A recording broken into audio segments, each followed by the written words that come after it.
Everyone want to add forms in Framer. Forms let you collect contact requests, newsletter signups, customer inquiries, feedback, and more directly from your website. In this full guide, I'll show you how to add forms in Framer in 2026. So let's get started. First, sign in to your Framer account and open the project where you want to add a form. You can edit an existing page or create a brand new one. Next, open the Insert panel and add a form component to your page. Depending on your project, you can use Framer's built-in form components or a form template to get started quickly. Now customize your form by adding or removing fields. You can include fields like name, email, phone number, message, drop-down menus, checkboxes, or other inputs depending on the information you want to collect. After designing your form, configure what happens when someone submits it.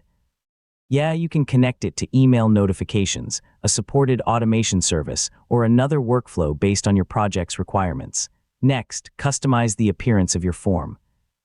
Adjust colors, typography, spacing, borders, button styles, and input fields so everything matches the rest of your website. Before publishing, test your form by submitting a sample response. Make sure every field works correctly, verify that submissions are received as expected, and then publish your website.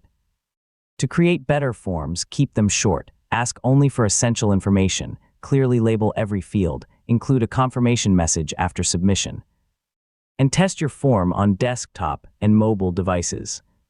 A simple and user-friendly form usually leads to more successful submissions, and that's how to add forms in Framer in 2026. Whether you're collecting leads, customer messages, newsletter signups, or feedback, forms make it easy for visitors to interact with your website. Thanks for watching, and I'll see you in the next tutorial.